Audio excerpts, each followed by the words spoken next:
दोस्तों नमस्कार। जैसे कि मेरे थंबनेल में आप लोगों ने देखा होगा कि मैंने लिखा है सिंधु जल संधि या भारत द्वारा पाकिस्तान को दी गई गिफ्ट डीड। वैसे तो सामान्यतः दो देशों के मध्य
कारण थे, इसमें भारत का क्या हित था।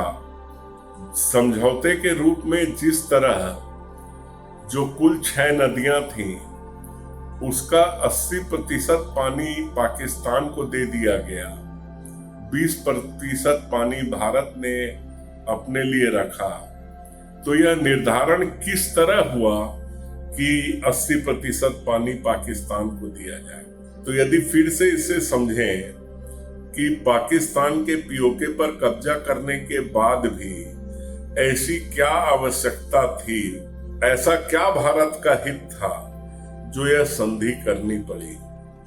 तो क्लियर यह समझ में आता है कि न भारत को संधि करने की आवश्यकता थी, न भारत को संधि करनी थी। तो निश्चित रूप से यह प्रतीत होता है कि कोई न कोई ऐसा दबाव, अब वह विदेशी दबाव था या पाकिस्तान, मैं नहीं कह पाऊंगा, वह हमारी तत्कालीन सरकार के ऊपर था, जिस दबाव के आगे झुकते हुए हमारी सरकार ने पाकिस्तान को यह गिफ्ट डीड दी और हमारे देश का अकल्पनीय नुकसान किया।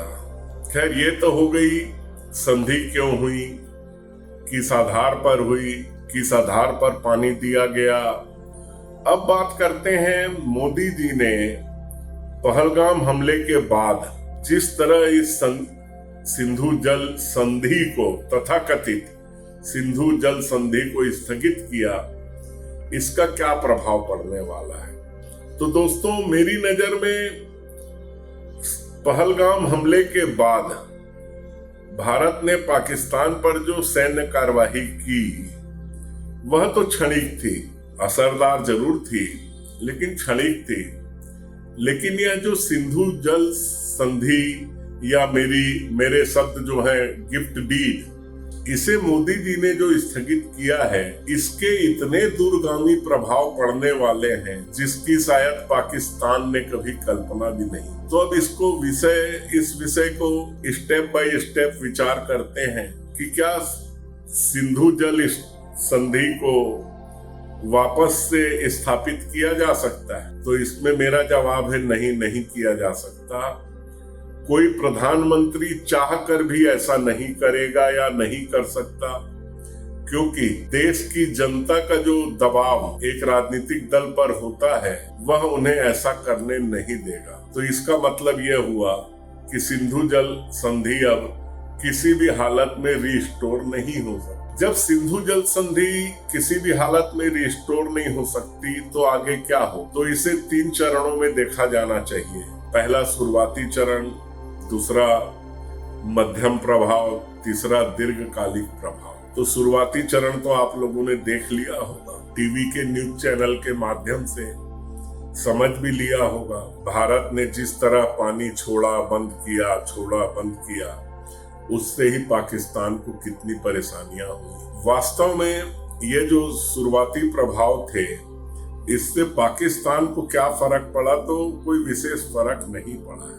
मध्यम प्रभाव में अब जब भारत अपने बांधों की क्षमता वृद्धि करेगा, उस पानी के उपयोग को बढ़ाएगा, क्योंकि यह जानना जरूरी है कि हमारे हिस्से का जो 20% पानी था, हम उसका भी उपयोग नहीं कर पा रहे थे और हमारे हिस्से का पानी भी पाकिस्तान चला जाता था। तो अब जब भारत अधिक से अधिक इस पानी के उपयोग को करने के लिए व्यवस्थाएं बनाएगा, बांधे बनाएगा, नहरें बनाएगा, दीर्घकालिक प्रभाव में और भी बड़े बड़े बांध बनाएगा, बिजली का उत्पादन होगा, बड़ी बड़ी नहरें बनेगी, तब क्या होगा? तो यह मानकर चलना चाहिए कि पानी के विषय में इंटरनेशनल लॉ भी मौजूद है कि किसी 2 देश या 3 देश के मध्य बहने वाली नदियों के पानी का बंटवारा किस तरह हो।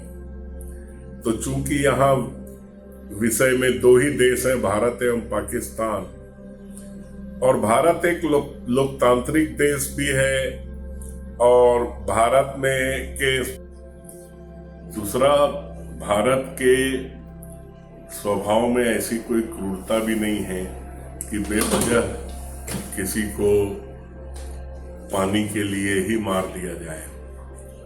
लेकिन अब भारत अपने अधिकारों से समझौता भी नहीं करना चाहता। देश की आबादी भी बढ़ गई है और हमारे कई राज्य जो हैं वो पानी की समस्या से जूझ रहे हैं।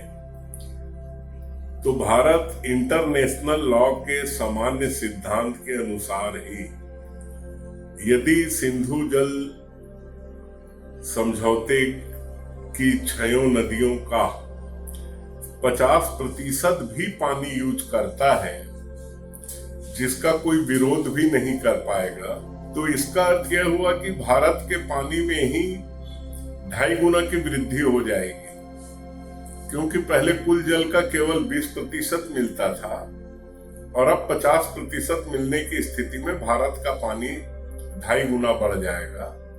और उस 2.5 गुना पानी से हमारे देश के जो राज्य जैसे पंजाब, हरियाणा, राजस्थान आदि जो पानी की समस्या से जूझ रहे हैं, उनकी पानी की समस्या काफी हद तक दूर हो जाएगी। लेकिन पाकिस्तान, जो कि आज आर्थिक रूप से दिवालियेपन की कगार पर है, उसका 30% पानी कम होने से, अर्थात 80% से वह भी 50% पर आ जाएगा, उस पर क्या प्रभाव पड़ेगा?